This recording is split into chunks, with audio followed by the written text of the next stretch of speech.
One आज की class में हम लोग pair of linear equations in two variables इसके बारे में पढ़ेंगे। वेरी इंपॉर्टेंट चैप्टर है, सभी बच्चे ध्यान से देखेंगे और सीखेंगे।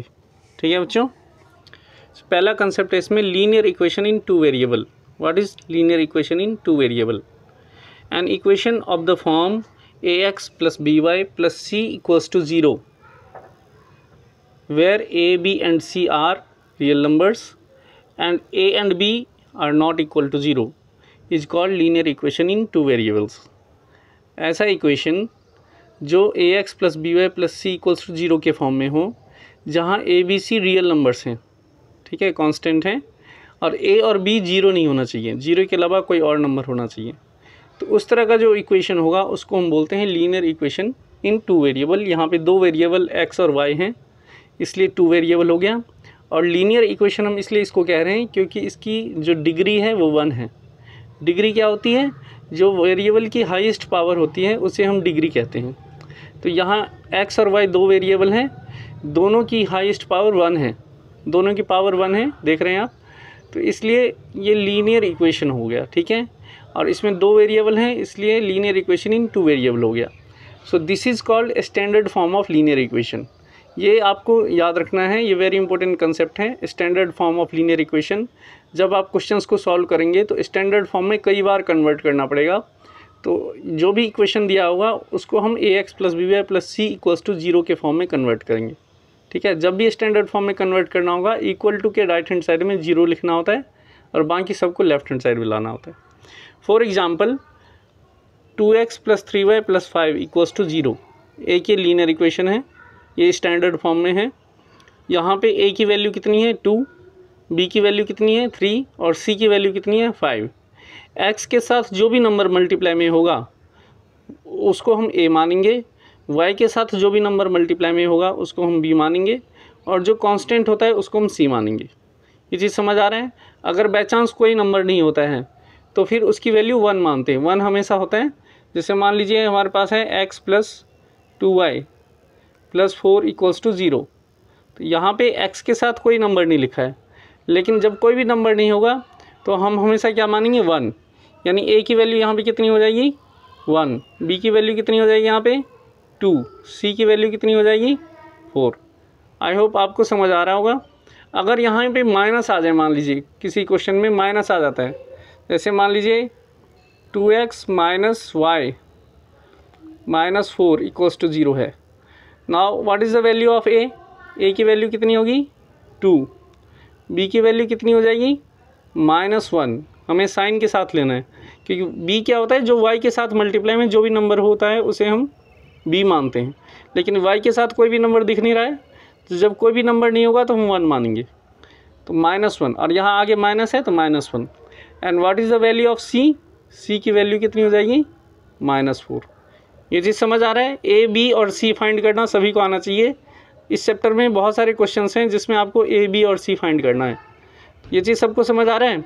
x के साथ जो भी नंबर मल्टीप्लाई में होगा उसको हम a मानेंगे, y के साथ जो भी नंबर मल्टीप्लाई में होगा उसको हम b मानेंगे, और जो कांस्टेंट नंबर होता है उसको हम c मानेंगे।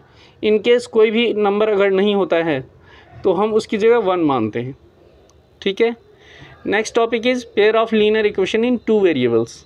So what is the meaning of pair? Pair मतलब दो इक्वेशंस जब एक साथ होते हैं तो उसको बोलते हैं पेयर ऑफ लीनियर इक्वेशंस। जैसे हम बोलते हैं पेयर ऑफ शूज़, तो उसमें 2 शूज़ होते हैं, है ना। पेयर ऑफ आइज़, तो 2 आइज़ होते हैं उसमें। इसी तरह से पेयर ऑफ लीनियर इक्वेशन है कि 2 इक्वेशन जब एक साथ होते हैं तो उसको बोलते हैं linear equations, pair of linear equation in two variable. इसका जो स्टैंडर्ड फॉर्म है ये है the general form of pair of linear equation in two variables is a1x plus b1y plus c1 equals to 0, a2x plus b2y plus c2 equals to 0। ये इसका standard form है, ठीक है। यहाँ a1 b1 c1 क्यों माना गया है? क्योंकि इसको हमने इक्वेशन 1 माना है, तो पहले इक्वेशन में जितने भी कांस्टेंट हैं उन सब में 1, ठीक है। x का कोफिशिएंट a1, y का coefficient b1, constant term c1, और ये जो है ये इक्वेशन 2 है। तो सेकेंड इक्वेशन में जितने भी कोफिशिएंट्स हैं उसको हम उन सब में हम 2 लगाएंगे। x का कोफिशिएंट a2, y का coefficient b2, constant term C2। So this is the standard form of pair of linear equation. ठीक है, यहाँ एग्जांपल दिया हुआ है, जैसे x + 2y - 6 = 0, 3x - 5y + 4 = 0। अब इसमें फर्स्ट इक्वेशन में देखेंगे और कंपेयर करेंगे कोफिशिएंट्स को। So what is the value of a1 = 1, b1 = 2, c1 = -6। In the same way second equations में कंपेयर करेंगे और कोफिशिएंट्स की वैल्यू फाइंड करेंगे। सो वैल्यू ऑफ a2 कितना आएगा 3, value of b2 -5 and value of c2 is 4। सबको समझ आ रहा है? a1 b1 c1 और a2 b2 c2 ये वैल्यू निकालनी सभी बच्चों को आना चाहिए। इसको 2-3 बार देख लेना, जब यहाँ तक समझ आ जाए तब इससे आगे जाना आप लोग। Is it clear all of you? Okay, इसके बाद नेक्स्ट एक रिमार्क है कि graph of a linear equation is always a straight line. ये 1 मार्क्स में कई बार क्वेश्चन पूछा जाता है MCQ में कि लीनियर इक्वेशन का ग्राफ कैसा होता है। लीनियर इक्वेशन का ग्राफ हमेशा कैसा होता है? Straight line. जब भी आप ग्राफ ड्रॉ करोगे और स्ट्रेट लाइन अगर नहीं बन रहा है तो इसका मतलब आपका ग्राफ गलत है। ठीक है, so graph of a linear equation is always a straight line, you have to remember this point, and every point on the line is a solution of the linear equation.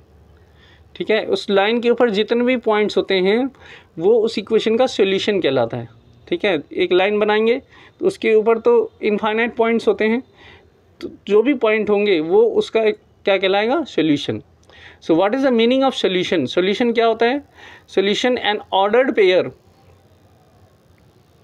Alpha comma beta, ठीक है, alpha comma beta is called the solution of the pair of linear equation in two variable if it satisfy both the equation. दो equation दिया हुआ है आपके पास और हमारे पास एक ऑर्डर्ड पेयर है XY, जो पॉइंट होता है ना 1, 2, 3, 4, इस तरह से पॉइंट्स होते हैं, ब्रैकेट में लिखा होता है, जैसे ये 1, 2, इसको हम बोलेंगे ऑर्डर्ड पेयर। इसमें जो पहला नंबर है इसको हमेशा x मानते हैं, दूसरे नंबर को हमेशा y मानते हैं। ठीक है, ये चीज़ आपको क्लियर होना चाहिए। इसको क्या बोलते हैं? Ordered pair. तो इसी तरह से कोई भी ऑर्डर्ड पेयर है अल्फा कॉमा बीटा, तो उसको हम बोलेंगे सॉल्यूशन तब बोलेंगे जब ये दोनों इक्वेशन को सेटिस्फाई करेगा। सेटिस्फाई करने का मतलब ये होता है कि if we replace x by alpha and y by beta in both the equations and solve them then we get right hand side. अगर हम x की जगह अल्फ़ा रख दें और y की जगह बीटा रख दें और फिर सॉल्व करें तो हमें राइट हैंड साइड मिल जाना चाहिए। अगर राइट हैंड साइड आ रहा है तब तो वो उसका सोल्यूशन है, राइट हैंड साइड नहीं आ रहा है तो उसका सोल्यूशन नहीं है। यानी कि इसका मतलब ये है कि जो ब्रैकेट में पहला नंबर है उसको x की जगह रखना है और जो दूसरा नंबर है उसको y की जगह रखना है और फिर सिंप्लीफाई करना है। सिंप्लीफाई करने के बाद राइट हैंड साइड आ जाना चाहिए। राइट हैंड साइड अगर आता है तो वो उसका सोल्यूशन कहलाएगा, राइट हैंड साइड नहीं आएगा तो उसका सोल्यूशन नहीं होगा। फॉर एग्जांपल यहाँ पे हमारे पास पेयर ऑफ लीनियर इक्वेशन है x + y = 3 and 2x + 5y = 12। So 1, 2 is the solution of these equations. Solution हम कैसे फाइंड करेंगे ये हम आगे सीखेंगे, बट यहाँ पर हमें ये चेक करना है कि 1, 2 सोल्यूशन है कि नहीं है। हम कैसे चेक करेंगे सोल्यूशन है कि नहीं है? x जहाँ जहाँ x है वहाँ हम 1 रखेंगे, x को 1 से रिप्लेस करेंगे और y को 2 से रिप्लेस करेंगे। जहाँ जहाँ y है वहाँ आपको 2 रखना है। ठीक है, इन बोथ द इक्वेशंस, और फिर उसको सॉल्व करना है। अगर राइट हैंड साइड आ गया तो ये इसका सोल्यूशन होगा, राइट हैंड साइड अगर नहीं आएगा तो सोल्यूशन नहीं होगा। जैसे कि आपको फर्स्ट एग्जांपल में दिख रहा होगा, फर्स्ट इक्वेशन है x + y = 3, तो यहाँ x की जगह हम 1 रख दें, x + y = 3, ये है हमारा इक्वेशन। x की जगह मैंने 1 रख दिया और y की जगह 2 रख दिया। सॉल्व करेंगे, कितना आंसर आएगा? 3 आ रहा है, राइट हैंड साइड आ रहा है, यानी 1, 2 इसका सोल्यूशन है। इस तरह से दूसरा इक्वेशन है हमारे पास 2x + 5y = 12। अब x की जगह 1 रखो, कितना आ जाएगा? ये 2 × 1 = 2 प्लस 5 × 2, y की जगह कितना रखना है हमें? 2। ठीक, इसको सॉल्व करेंगे कितना आएगा? 2 × 1 = 2, 5 × 2 = 10, 10 + 2 करेंगे तो कितना आएगा? 12। राइट हैंड साइड आ रहा है नहीं आ रहा है? यानी कि 1, 2 एक ऐसा ऑर्डर्ड पेयर है जो पहले इक्वेशन को भी सेटिस्फाई करता है और दूसरे इक्वेशन को भी सेटिस्फाई करता है, तो फिर ये इन दोनों इक्वेशंस का सोल्यूशन है। समझ आ रहा है? सबको समझ आ रहा है? Very good. चलिए इसके बाद नेक्स्ट पॉइंट है हमारे पास जो सॉल्यूशन फाइंड करते हैं इक्वेशंस का, उसके 4 मेथड हैं। Graphical method, substitution method, elimination method and cross multiplication method. तो हम ग्राफिकल मेथड के बारे में पढ़ेंगे। सभी बच्चे इसको ध्यान से सीखेंगे। बोर्ड के क्वेश्चन में एक क्वेश्चन ज़रूर आता है ग्राफिकल मेथड का, 100% श्योर है, एक क्वेश्चन ज़रूर आएगा। तो ग्राफिकल मेथड आपको अच्छी तरह सीखना है, बहुत ही ईजी है। इसके 2 स्टेप हैं। Find at least 3 solution. Step 1, find at least 3 solution of each of the equation, each of the 2 equations. Step 1 में क्या करना है, हमें 3 सॉल्यूशन फाइंड करनी है कम से कम, by putting the value of 1 variable. किसी भी वेरिएबल की वैल्यू पुट कर दो और उसको पुट करने के बाद फिर जो दूसरा वेरिएबल बचेगा उसकी वैल्यू निकाल लो, तो एक सॉल्यूशन आ जाएगा। फिर कोई दूसरी वैल्यू अपनी तरफ से रखो और फिर दूसरे वेरिएबल की वैल्यू फाइंड करो, तो दूसरा सॉल्यूशन आ जाएगा। इस तरह से 3 सॉल्यूशन निकालने हैं। फिर उसके बाद क्या करना है, step 2, plot these points in graph sheet and find the coordinate of the point where the graph of two these equations intersect or meet each other. हमें क्या करना है कि इन पॉइंट्स को ग्राफ शीट के ऊपर प्लॉट करना है और प्लॉट करने के बाद हमें वो पॉइंट फाइंड करना है जहाँ पे दोनों के दोनों लाइन इंटरसेक्ट कर रहे हों, ठीक है, मिल रहे हों एक दूसरे से। तो वो जो कॉमन पॉइंट है, जैसे आपको ये वाला डायग्राम दिख रहा है, जब हमने ग्राफ बनाया है तो ये दोनों लाइंस पॉइंट ए पे मिल रही हैं। तो जिस पॉइंट पे भी मिलती हैं उसका जो कोऑर्डिनेट होता है a, b, वो इसका सॉल्यूशन कहलाता है। इतना सा काम करना है। स्टेप 1 में क्या करना है, आपको 3 सॉल्यूशन फाइंड करने हैं इक्वेशन 1 के, 3 सॉल्यूशन फाइंड करने हैं इक्वेशन 2 के, ठीक है। उसमें चाहे आप x की वैल्यू रख के y की वैल्यू निकालो या y की वैल्यू रख के x की वैल्यू निकालो, ये हमारी चॉइस होती है।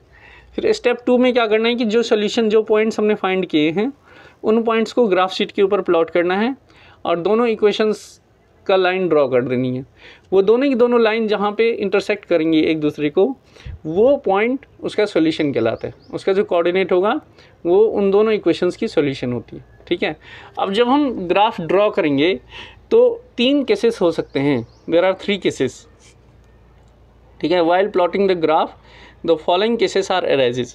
केस 1, देखिए 3 केस हो सकते हैं। या तो वो दोनों लाइन कभी नहीं मिलेंगी, जो थर्ड केस है, पैरेलल हो जाएंगी, या फिर वो दोनों लाइन मिलेंगी, जो केस 1 होगा। या तो मिलेगी या नहीं मिलेगी, यही तो 2 चीज़ होगा। और तीसरा एक और हो सकता है कि जब हम ग्राफ बनाएंगे तो एक लाइन के ऊपर दूसरी लाइन का ग्राफ आ जाए, इसको बोलते हैं coincident. Same graph, coincident line, coincide करना। कोइंसाइड मतलब एक ग्राफ बनाया और फिर जब सेकेंड लाइन का ग्राफ बनाया तो वो भी उसी लाइन के ऊपर आ रहा है, कोइंसाइड कर रहा है। तो देयर आर 3 केसेस, ठीक है। Case 1, the 2 lines intersect each other at a point a, b, ठीक है। 2 lines intersect at a, b, दोनों लाइन जब इंटरसेक्ट करें, मिल रहे हों एक दूसरे से, in that case the equation have unique solution. ये वेरी इंपॉर्टेंट पॉइंट्स हैं, ये तीनों केसेस वेरी इंपॉर्टेंट हैं। आपको याद रखना है कि कब यूनिक सॉल्यूशन होता है, कब नो सॉल्यूशन होता है, कब इनफाइनाइट सॉल्यूशन होता है। ये सारी चीज़ें पूछी जाती हैं एग्जाम में, 1 मार्क्स में, MCQ में कई बार आया है। तो जब भी 2 लाइन एक दूसरे को इंटरसेक्ट करेंगी तो उस केस में कैसा सॉल्यूशन होगा, यूनिक सॉल्यूशन। और जहाँ पर भी इंटरसेक्ट करेंगी वो पॉइंट उसका सॉल्यूशन होता है, ठीक है। Case 2, the 2 lines coincide. Coincides मतलब same graph, coincides each other, यानी कि जब दोनों लाइन का ग्राफ एक ही हो, सेम ग्राफ हो। In that case the 2 equations have infinitely many solutions. उनके इन्फाइनाइट सॉल्यूशन होते हैं, ठीक है। अगर वो इंटरसेक्ट करेंगी तो यूनिक सॉल्यूशन, यूनिक मतलब ओनली 1, एक ही सॉल्यूशन होगा, ठीक है।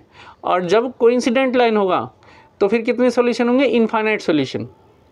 जितने भी पॉइंट्स होंगे, यहाँ पे आपको दिख रहा है इस ग्राफ में जितने भी पॉइंट्स हैं, 4 पॉइंट्स दिख रहे हैं, 4 पॉइंट्स बनाए हैं मैंने। वैसे तो इसमें इन्फाइनाइट पॉइंट्स हैं, जितने भी पॉइंट्स हैं वो सारे इसके सॉल्यूशंस होंगे। तो कितने पॉइंट्स हैं इस पर, इन्फाइनाइट पॉइंट्स हैं, इसलिए इसके कितने सॉल्यूशन होंगे, इन्फाइनाइट सॉल्यूशन होंगे। सबको समझ आ रहा है। अगर इंटरसेक्ट करता है तो कैसा सॉल्यूशन होगा बच्चों, यूनिक सॉल्यूशन। अगर कोइंसिडेंट लाइन होती है तो कैसा सॉल्यूशन होगा, infinitely many solution. And case number 3, the two lines are parallel to each other, यानी कि वो कभी ना मिलें। जब हम ग्राफ बनाएं तो कभी ना मिलें, यानी वो पैरेलल होंगे। पैरेलल होंगे तभी तो वो कभी नहीं मिलेंगे। अगर वो लाइन पैरेलल नहीं होगा तो कहीं ना कहीं मिल ही जाएगा, यानी इंटरसेक्टिंग हो जाएगा। तो अगर वो कहीं नहीं मिल पा रहे हैं यानी इंटरसेक्टिंग नहीं है, तो इसका मतलब कैसा होगा, पैरेलल होगा। इस केस में the equation has no solution, उन इक्वेशंस का कोई भी सोल्यूशन नहीं होता है। ये आपको थर्ड डायग्राम दिख रहा है, ये इंटरसेक्ट कहीं नहीं कर रही हैं, तो इनका नो सोल्यूशन होगा। आई होप आपको समझ आ गया होगा। आपको याद रखना है, इंटरसेक्टिंग लाइंस में यूनिक सोल्यूशन होता है, कोइंसिडेंट लाइन में इनफाइनाइटली मेनी सोल्यूशन होता है, और पैरेलल लाइंस में नो सोल्यूशन होता है। क्लियर? ओके। इसके बाद नेक्स्ट टॉपिक है consistent and inconsistent pair of linear equation. ये भी वेरी इंपॉर्टेंट टॉपिक है, 1 मार्क्स में पूछा गया है कई बार questions. A pair of linear equation is said to be consistent if it has at least one solution. अगर उन दोनों इक्वेशंस का एक सोल्यूशन आ जाता है, कम से कम एक सोल्यूशन, तो फिर हम बोलेंगे कि वो जो लीनियर इक्वेशंस हैं वो कैसे हैं, कंसिस्टेंट हैं। ठीक है। And is said to be inconsistent if it has no solution. अगर उसका कोई भी सोल्यूशन नहीं निकलता है तो उसको क्या बोलेंगे, इनकंसिस्टेंट। अगर सॉल्यूशन आ जाएगा तो कंसिस्टेंट, सॉल्यूशन नहीं आएगा तो इनकंसिस्टेंट। इसका मतलब ये है कि यूनिक सॉल्यूशन और इनफाइनाइटली मेनी सॉल्यूशन, इन दोनों में इक्वेशंस को हम क्या बोलेंगे, कंसिस्टेंट। और नो सॉल्यूशन अगर होगा तो उसको हम क्या बोलेंगे, इनकंसिस्टेंट। सबको समझ आ रहा है? इनकंसिस्टेंट और कंसिस्टेंट। अगर सॉल्यूशन निकल जाता है तो उसको क्या बोलेंगे, कंसिस्टेंट। तो यूनिक सॉल्यूशन और इनफाइनाइटली मेनी सॉल्यूशन, इन दोनों केसेस में पेयर ऑफ लीनियर इक्वेशंस कैसे होंगे, कंसिस्टेंट। जब सॉल्यूशन एक भी नहीं निकलेगा यानी नो सॉल्यूशन का केस होगा तो उसको बोलते हैं इनकंसिस्टेंट। ठीक है। Pair of linear equations are said to be inconsistent if there is no solution, it has no solution. ठीक है, ये आपको याद रखना है, 1 मार्क्स में कई बार ये भी पूछा गया है। ओके। इसके बाद नेक्स्ट टॉपिक है हमारे पास condition of solvability of pair of linear equation. Very important topic है, 3 नंबर में एक क्वेश्चन इसमें से ज़रूर आता है, 3 मार्क्स का। देखिए, इसमें पहले एग्जाम्पल दिया हुआ है, फिर यहाँ पर हमने a1/a2 की वैल्यू निकाली है, सेकेंड कॉलम में b1/b2 की वैल्यू निकाली है, थर्ड कॉलम में c1/c2 की वैल्यू निकाली है। फिर यहाँ पे रेशियो को हमने कंपेयर किया है और उसके हिसाब से हमने रिजल्ट बताया है क्या होगा। यहाँ पे पहला इक्वेशन है हमारे पास x - 2y = 0, दूसरा इक्वेशन है 3x + 4y - 20 = 0। अब हम देखें कि फर्स्ट इक्वेशन में a1 की वैल्यू कितनी है, 1, क्योंकि x के साथ कोई भी नंबर नहीं है। जब कोई नंबर नहीं होता है तो कितना मानते हैं हम, 1। सो a1 की वैल्यू 1 हो जाएगी और a2 की वैल्यू कितनी हो जाएगी, 3। तो a1/a2 की वैल्यू कितनी आएगी, 1/3। फिर b1 की वैल्यू कितनी होगी, -2, और b2 की वैल्यू कितनी आएगी, 4। तो b1/b2 की वैल्यू -2/4 हो जाएगा, और c1 की वैल्यू 0 हो जाएगी और c2 की वैल्यू -20 होगी। तो 0/-20 आएगा यहाँ पे, इसको थोड़ा करेक्ट कर लेना, 0/-20। ठीक है। अब इसको हम अगर देखें, ऑब्जर्व करें, तो इसकी वैल्यू और इसकी वैल्यू डिफरेंट है, सेम नहीं है। 1/3 की वैल्यू और -2/4 की वैल्यू अलग अलग है। ठीक है। इसको आप कंपैरिजन बाय फ्रैक्शन भी कर सकते हैं। अगर आपको नहीं आता है कि कैसे कंपैरिजन करते हैं तो आप इस चैनल पे और भी प्रीवियस वीडियोज़ हैं क्लास 7th की और 6th की, उसमें आप देख सकते हैं। या दूसरा तरीका है कि इसको डेसिमल में कन्वर्ट कर दो, डिवाइड करके, तो उससे आपको पता चल जाएगा ये इक्वल है कि नहीं है। ठीक है। तो यहाँ पे हमें दिख रहा है कि these ratios are not equal. तो जब भी ये कंडीशन सेटिस्फाई होता है उस केस में इंटरसेक्टिंग लाइन्स होती हैं।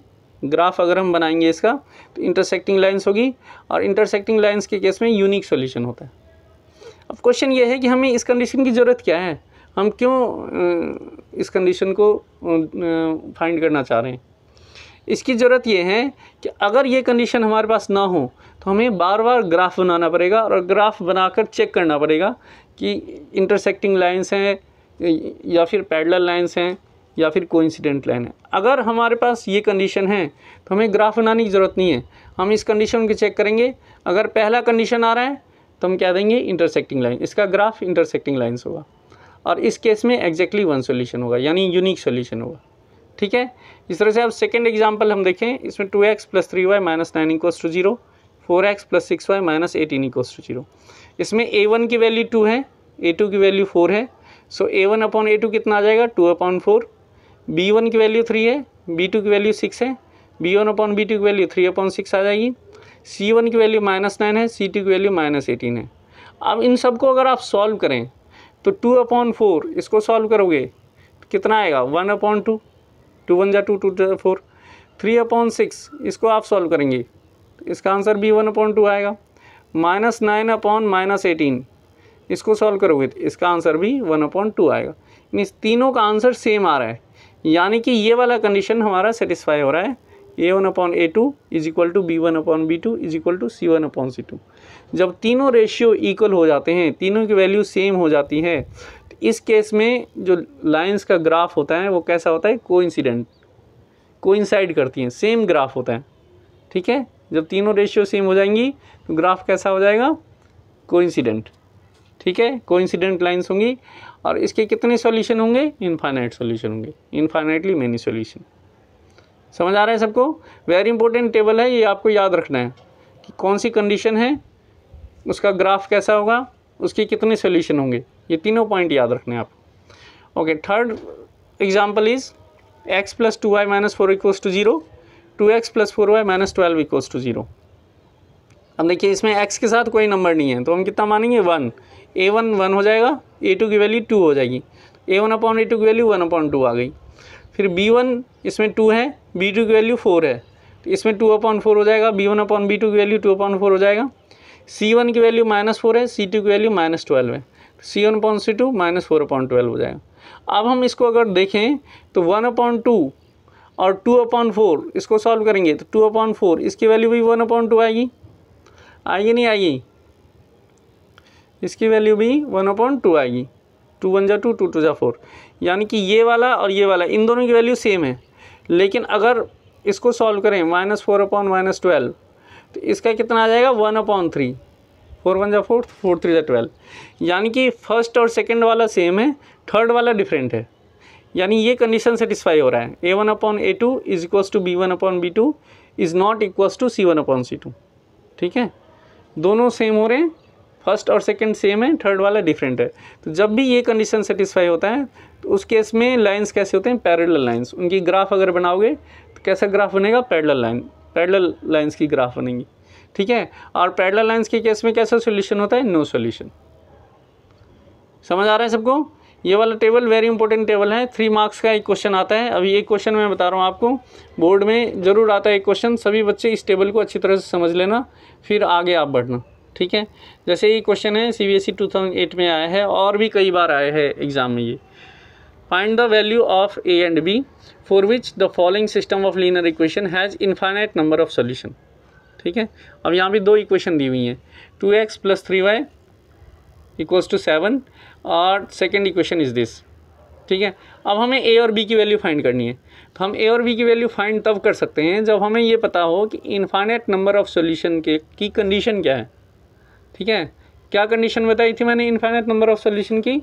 इनफाइनाइट नंबर ऑफ सॉल्यूशन की कंडीशन होती है a1/a2 = b1/b2 = c1/c2।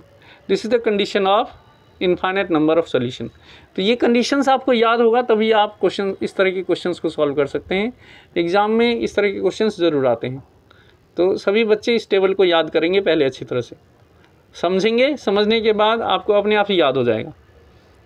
चलिए तो इसको सॉल्व करते हैं। इसमें हम पहले a1 b1 c1 की वैल्यू फाइंड करेंगे। हमारे पास ये इक्वेशन है, यहाँ पे = 7 है, तो इसको स्टैंडर्ड फॉर्म में कन्वर्ट करो, इसको लेफ्ट हैंड साइड में ले आएंगे, -7 हो जाएगा, 2x + 3y - 7 = 0। अब a1 की वैल्यू 2 हो जाएगी, b1 की वैल्यू 3 हो जाएगी और c1 की वैल्यू -7 हो जाएगी। ठीक है, अब सेकेंड इक्वेशन हमारे पास है a × x + y - b × x - y = this. Bracket open कर दो, कितना आएगा ax + ay - bx और माइनस प्लस by। ठीक है, प्लस by आ जाएगा = 3a + b - 2। अब इसको लेफ्ट हैंड साइड में ले लेंगे और इसमें क्या करना है कि x को कॉमन ले लेना है आपने। ठीक है, आप यहाँ देख रहे होंगे कि ax - bx है, दिख रहा है आपको? इन दोनों में से x कॉमन ले लो, क्या बचेगा? a minus b. इसी तरह से इसमें a y plus b y है, तो y को कॉमन ले लेंगे तो कितना बचेगा? a plus b. तो ये वाला हमारा इक्वेशन आ जाएगा a minus b into x plus a plus b into y minus 3a plus b minus 2 equals to 0। तो अब ये स्टैंडर्ड फॉर्म में हमने कन्वर्ट कर दिया। सबसे पहला काम होता है स्टैंडर्ड फॉर्म में कन्वर्ट करना। अब जो x का कोफिशिएंट है उसको हम a मानते हैं, यानी a2 हमारा कितना हो जाएगा? a minus B. y का जो कोफिशिएंट होता है वो b होता है, यानी b2 हमारा a प्लस बी हो जाएगा, और जो कांस्टेंट होता है उसको c मानते हैं, तो c2 minus 3a plus b minus 2 हो जाएगा। So for infinite number of solution a1 upon a2 is equals to b1 upon b2 equals to c1 upon c2, ये कंडीशन होता है। इस कंडीशन को यहाँ अप्लाई करेंगे, कितना आएगा? ये a1 की वैल्यू 2 रख दो, a2 की जगह a माइनस बी, फिर b1 की वैल्यू 3, b2 की जगह a प्लस बी, और c1 की जगह माइनस 7, c2 की जगह minus 3a plus b minus 2। Minus से माइनस कैंसिल हो गया। अब फर्स्ट और सेकंड वाले को ले लिया मैंने, कितना जाएगा? 2 upon a minus b equals to 3 upon a plus b. Cross multiply करेंगे, कितना आएगा? 2 into bracket a plus b equals to 3 into a minus b. Solve करो, कितना आएगा? 2a plus 2b equals to 3a minus 3b। अब ये 2a plus 2b को right hand side में लेके चले जाएंगे, तो यहाँ कितना बचेगा? 0। So this is 0 equals to 3a minus 2a minus 3b minus 2b। अब यहाँ 2a प्लस का था तो इक्वल्स टू के राइट हैंड साइड में जाके कितना हो जाएगा? माइनस 2a, और यहाँ 2b प्लस में था तो राइट हैंड साइड में जाके कितना हो जाएगा? ये माइनस 2b। ठीक है, राइट हैंड साइड में जब ले जाते हैं तो प्लस माइनस बन जाता है, माइनस प्लस बन जाता है, ये सबको पता ही होगा। अब 3a माइनस 2a करेंगे, कितना आ जाएगा? a। And what is the value of minus 3b minus 2b? Minus 3b minus 2b is minus 5b। So a minus 5b equals to 0। अब माइनस 5b को हम राइट हैंड साइड में लाएंगे तो ये कितना हो जाएगा? प्लस का 5b। So a equals to 5b। ये इक्वेशन 1 हो गया हमारा। ठीक है, अब इसके बाद जो सेकंड हमारे पास रेशियो है, इसमें सेकंड रेशियो और थर्ड रेशियो इसको हम इक्वल ले लेंगे। कौन कितना आ जाएगा? ये 3 upon a plus b is equal to 7 upon 3a plus b minus 2। फिर क्रॉस मल्टीप्लाई कर दो, 3 into 3a plus b minus 2 equals to 7 into a plus b. Solve करेंगे, 3 3 जा 9a plus 3b minus 6 equals to 7a plus 7b। अब इन सबको left hand side में ले आओ, प्लस का 7a है, इसको लेफ्ट हैंड साइड में लाएंगे तो माइनस का हो जाएगा 9a minus 7a plus 3b minus 7b, क्योंकि ये राइट हैंड साइड में था तो लेफ्ट हैंड साइड में लाए तो माइनस हो जाएगा, और फिर माइनस 6 इक्वल्स टू 0। अब 9a minus 7a minus 2a हो जाएगा, 3b minus 7b minus 4b हो जाएगा, और माइनस 6 इक्वल टू 0। ये इक्वेशन 2 हो गया। Now from equation 1 put a equals to 5b in equation 2। a equals to 5b है यहाँ पे, तो हम इस इक्वेशन में रख देंगे। तो क्या मिलेगा हमें? यहाँ a की जगह हमने 5b रख दिया। 2 into 5b minus 4b equals to 6, 5 two जा 10b। ठीक है, 10b minus 4b, 10b minus 4b equals to 6, this is equals to 6b equals to 6। अब ये 6 मल्टीप्लाई में है तो उधर चला जाएगा, 6b equals to 6, so b equals to 6 divided by 6, और ये कैंसिल हो जाएगा, 1 आ जाएगा। तो b की वैल्यू कितनी आ गई? 1। सबको समझ आ रहा है? अब b की वैल्यू 1 आ गई, तो b की वैल्यू 1 हम इसमें रख देंगे इक्वेशन 1 में। Put b equal to 1 in equation 1, we get a equals to 5b है तो 5 इंटू 1, a की वैल्यू 5 आ जाएगा, यानी a इक्वल टू 5 और b इक्वल टू 1, ये इसका आंसर आ जाएगा। ठीक है, तो इस तरह के क्वेश्चन बोर्ड के एग्जाम में आते हैं, वेरी इंपॉर्टेंट क्वेश्चन है। Infinite many solution, unique solution और नो सॉल्यूशन पे बेस्ड आ सकते हैं। इसके जो कंडीशंस हैं वो आपको याद रखने हैं अच्छी तरह से। ठीक है, इसके कैसे ग्राफ बनेंगे और कैसे सॉल्यूशन होंगे और क्या इसकी कंडीशंस हैं, ये तीनों पॉइंट सभी बच्चों को याद रखना है। ठीक है, चलिए एक एग्जांपल है, इसमें इन्होंने बोला है solve the following pair of linear equation graphically. तो ग्राफिकली सॉल्व करना एक क्वेश्चन ज़रूर आता है, मैंने पहले भी बताया था बोर्ड के एग्ज़ाम में ग्राफिकली सॉल्व करने के लिए एक क्वेश्चन ज़रूर आता है, और बहुत ही ईजी है, सभी बच्चे इसको ध्यान से सीखना है। इसमें 2 स्टेप बताए थे मैंने। पहला स्टेप बताया था कि हम एक वेरिएबल की वैल्यू पुट करके और दूसरे वेरिएबल की वैल्यू निकाल लेते हैं हम, यानी उसके हम सॉल्यूशंस निकालते हैं, एटलीस्ट 3 सॉल्यूशन निकालने होते हैं, है ना। तो जो पहला इक्वेशन है हमारे पास x plus y equals to 3, इसमें वैल्यू निकालिए, y equal to 3 minus x हो जाएगा। है ना, x को हम इस तरफ लाएंगे तो x प्लस का है, इधर आके माइनस का हो जाएगा, y equal to 3 minus x. अब x की जगह 1 रखा, कितना आएगा 3 माइनस 1, y की वैल्यू 2 आ जाएगी। x की वैल्यू 2 रखा तो y की वैल्यू 3 माइनस 2 1 आ जाएगा। x की वैल्यू 0 रखी तो y की वैल्यू 3 माइनस 0 3 आ जाएगी। यानी कि जब भी हम टेबल बनाएंगे तो उसमें पहले x लिखना होता है, पहले x की वैल्यू आएगी और फिर y की वैल्यू आएगी। समझ आ रहा है सबको? पहले आपको x की वैल्यू लिखनी है, उसके बाद y की वैल्यू लिखनी है। तो x की वैल्यू 1, जब x की वैल्यू 1 है तो y की वैल्यू कितनी है 2, तो 1, 2 आ गया। फिर x की वैल्यू जब 2 है तो y की वैल्यू कितनी है 1, तो 2, 1 आ गया। और जब x की वैल्यू 0 है तो उस केस में y की वैल्यू 3 है तो 0, 3 आ गया। ठीक है, इस तरह से हम पॉइंट्स लिख लेंगे। पॉइंट A हमारा हो जाएगा 1, 2, पॉइंट B हो जाएगा 2, 1, पॉइंट C हो जाएगा 0, 3। इस तरह से सेकेंड इक्वेशन है 2x + 5y = 12, इसमें वैल्यू निकाल लो। 5y को इधर ले आओ राइट हैंड साइड में, तो 2x = 12 - 5y। अब ये 2 मल्टीप्लाई में है तो ये डिवाइड में आ जाएगा, x = 12 - 5y / 2। अब y की वैल्यू 0 रखी है तो कितना आ जाएगा 5 × 0 कितना होता है 0, तो 12 - 0/2, 12 - 0 कितना होगा 12, 12/2 करेंगे 6 आ जाएगा। और y की वैल्यू 2 रखेंगे, 5 × 2 = 10, तो 12 - 10 2 आ जाएगा, 2 / 2 = 1।